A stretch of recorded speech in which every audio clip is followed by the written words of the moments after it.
pourquoi le Père Céleste a-t-il besoin de nous accoucher? Un autre point. Parce qu'aucun pécheur ne peut avoir accès au royaume de Dieu. Aucun pécheur ne peut avoir accès au royaume de Dieu. Jean 3, verset 5. Aucun pécheur ne peut avoir accès au royaume de Dieu. Et je vous ai dit, le royaume de Dieu, c'est ce royaume invisible. Ce royaume invisible. Et Papa Dieu est là-bas. Jésus est là-bas. Les anges sont là-bas. Alléluia. Il y a un royaume au-delà de ce qui est vie. On est à la page, on est ensemble. Aucun pécheur ne peut avoir accès au royaume de Dieu. Vous comprenez pourquoi il est bon que le Père vous accouche. Quand il vous accouche, tu es né dans sa présence, dans son roi. Alléluia. Et ce genre de choses, si ça change votre mental.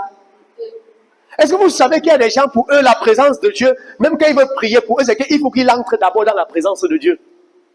Maintenant, je vous explique ce genre de choses simples. Il dit, on entre dans la prière. Il dit, entrons dans la présence de Dieu. Donc pour eux, c'est comme s'ils entraient dans la présence de Dieu et après ils ressortent. Et c'est pourquoi nous avons même créé des chants.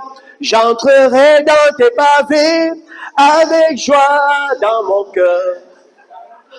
Dans tes pavés avec joie. Je dirai, voici le jour, le grand jour du Seigneur. Je chanterai. Oui, c'était dans la mentalité. Il y a le temps où ils entrent dans la présence de Dieu. What a life.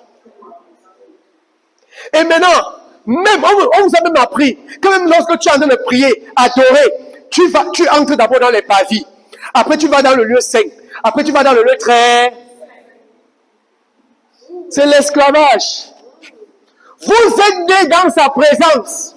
Vous demeurez dans sa présence 24 heures sur 24. Et mieux encore, vous êtes unis à lui. Donc, dès que tu fermes les yeux, dis juste ce que tu veux. Tu es dans sa présence. Pour ce genre d'enseignement, c'est parce que les gens vivent que dans le naturel. Un pécheur n'a pas accès au royaume de Dieu. Je dis souvent aux gens, quand vous parlez des anges, ils sont où? Jésus que tu parles chaque fois, il est où? Il y a un autre royaume qui est appelé royaume de Dieu.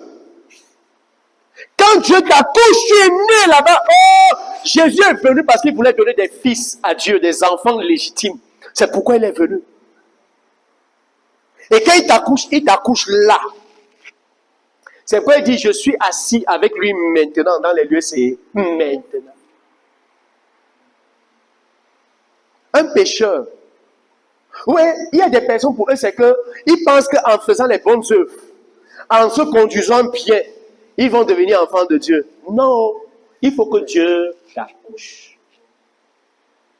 Quand Dieu t'accouche dans sa présence.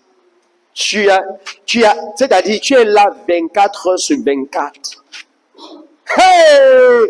C'est pourquoi, mademoiselle Virginie, vous devenez intouchable. Il n'y a aucun sorcier dans cette vie qui peut vous faire quelque chose. Aucun sorcier. Vous voyez, quand on ne connaît pas ces choses-ci, on a peur du voisin. Parfois, même on en a peur de son oncle. On a peur de la tante. Le diable lui-même, c'est-à-dire, si le diable lui-même vient là, comme nous sommes là, présentement là, je ne le regarde même pas moi. Je ne suis même pas au courant de lui. Mais vous voyez, le diable garde l'attention de beaucoup de chrétiens. Il passe le temps à chasser le diable et à chasser le... C'est juste la distraction. Ne vous intéressez pas à lui parce que c'est quelqu'un qui a été vaincu il y a plus de 2000 ans à la croix de Golgotha. C'est un homme vaincu, paralysé. Merci maman. Il est impuissant. Comment quelqu'un d'inutile, impuissant, peut être l'objet de ton attention? Et tu bagarres avec lui chaque jour. Non. Celui qui a mon attention, c'est Jésus. Parce que Jésus, c'est ma vie. Quand je le vois, je suis changé. Quand je le vois, je suis changé. Je suis changé, je suis changé. Je suis métamorphosé. C'est pourquoi il dit, ayez les regards fixés sur Jésus, l'auteur et le consommateur de votre foi. Jésus, c'est l'objet de votre contemplation, de votre attention. Ne donnez votre attention à rien d'autre qu'à Jésus seul. Philippiens chapitre 4, le verset 6 à 7. Je vais vous aider. Hein? Oui, on va revenir dans Jean 3. Je vais seulement soutenir quelque chose là rapidement. J'aime dire certaines choses et vous montrer. Je sais en train d'aider quelqu'un immédiatement là. Philippiens 4, 6 à 7. Quickly. Philippiens 4, 6 à 7. Ne vous inquiétez de... Vous voyez, il dit à ses enfants, ne t'inquiète de rien. Mais en toute chose, par la prière et la supplication, avec des actions de grâce, fais connaître tes besoins à Dieu. Et la paix de Dieu. Regardez, voyez ce qu'il faut que vous voyez ici. Il dit, et la paix de Dieu. Et la paix de Dieu. Qui surpasse toute intelligence. Gardera vos cœurs et vos pensées sur qui? En Christ Jésus. Une seule focalisation, Jésus. Le Père ne veut pas que ton attention soit détournée de Jésus même un seul instant. Le Père sait que si tu as des inquiétudes, ça va te distraire. Le Père sait que si tu as des soucis, ça va détourner ton regard de Jésus. Tu vas commencer à te soucier des petites choses de la... Il dit que non. Ne vous inquiétez de rien. Mais dès que tu as fait quoi? Dès que tu as libéré tes besoins, il dit la paix de Dieu qui surpasse toute intelligence gardera ton cœur et tes pensées sur qui? Sur Jésus. Jésus doit être l'unique focalisation de ta vie. Vous voyez, cette focalisation-là, c'est dans ton cœur. Ton cœur doit être concentré sur Jésus 24 heures sur 24 heures. Tu ne dois voir que Jésus. Il est ta vie, il est le centre de ta vie. At the center of it all is you that I see.